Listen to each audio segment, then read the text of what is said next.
a moonbeam is caught at the exact right angle, which bounces off a poster and is thrust into a projector from a 1950s cinema, bringing an animated character to life. Ah, heck. Yet another fantasy adventure instead of a sci-fi one.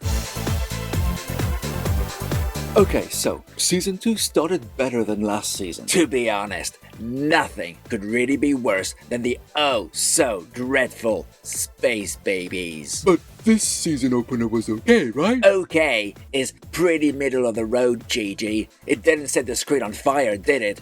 The story had some interesting elements, but it felt too rushed, character motivations weren't really there, And its only saving grace was Chutigatwa being excellent, and Miss Belinda Chandra proving to be a very interesting and intriguing character. Okay, well, Lux leaves the premise of the premiere behind, but keeps those two elements, so there's hope, right? Well, I'm not enthused by it being a fantasy adventure. I have to admit, I wasn't looking forward to it either after seeing the pre-credit sequence, but it turned out to be actually pretty good. The story starts by lightly touching on racial segregation in the 50s. Although, it doesn't affect the story, since the kid in the diner still lets the Doctor and Belinda have a coffee, even though he's not allowed to by law. I felt this had to be mentioned because of the story's setting and the recognition of the Doctor's darker skin tone, but yeah, since they didn't really do anything with it, why even set it in that time period?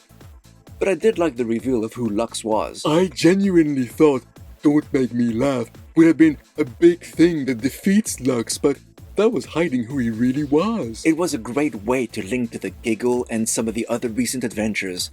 But what I enjoyed the most was some really original ideas in this story. I mean, when the Doctor and Belinda are trapped in a cartoon, I fully expected a Mary Poppins type of adventure, but instead, they turned the whole concept on its head, playing with the notion of film. I like that the Doctor and Belinda expressing their fears and concerns gave them more depth emotionally and then physically, as they used that to go from 2D cartoons to 3D ones and back to themselves. That was pretty cool. And then they met Lizzie, Hassan and Robin. That was such a clever scene. Let me tell you, if a character walked out of my TV screen like that, I wouldn't just stay there in awe. I mean, I've seen The Ring. I thought that was such a bold move. Who are the fictional characters? The whole conversation was very meta, going as far as making fun of the hatred the show is getting at the moment. Some of it is not entirely unjustified, mind. It literally stopped the film in a very good way, as we were left wondering what the heck was going on. I have to admit, I'm glad they didn't copy Red Dwarf, who did something similar. I loved how they all loved the episode Blink. Who doesn't? It's definitely one of the best, and certainly better than the one with the goblins. The Beatles. Or the landmine, although that one was pretty cool too. And then the Doctor cried. Again. Only for a second, mind. I have a feeling he's contractually obliged to cry at least once per episode. But if he does it so much, doesn't that devalue the power of it?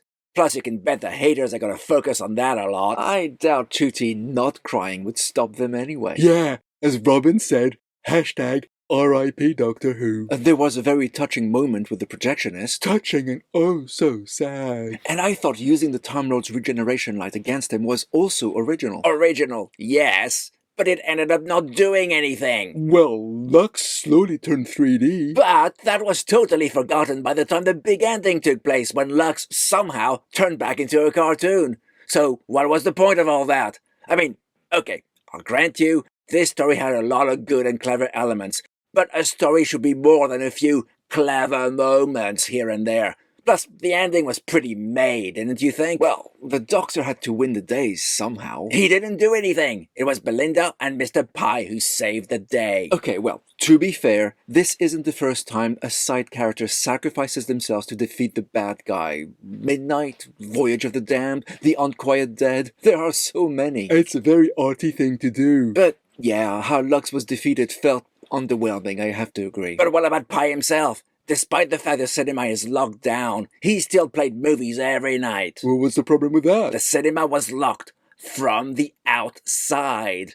Pye's been in there for 3 months. What did he eat? Oh, yeah. And is anyone still excited about Mrs. Flood? Now that it's established that she's also in multiple timelines, not only does that deepen the mystery, but it also makes it more tedious for me. It feels more like she's a distraction than anything else. Unless she's the reason for the destruction of the world on the 24th of May 2025. Or she's not, and they'll just dangle that mystery till the end of time. I must say, I'm not a fan of it myself anymore. There's just too much dangling of mysteries week after week and not enough answers. Although, one good thing, she didn't break the fourth wall. This time! And we'll always remember Lizzie, Hassan, and Robin. They're really not dead, as long as we remember them. Hey, the Doctor's quoting McCoy. So yeah, despite its fantastical nature, I thought this was an entertaining episode. Until the ending. Yeah, okay, the ending was weak, but the journey was a lot of fun, and I actually had a good time. 2 down, 6 to go. Yeah, you thought there would be more episodes last week. Yeah, totally my mistake.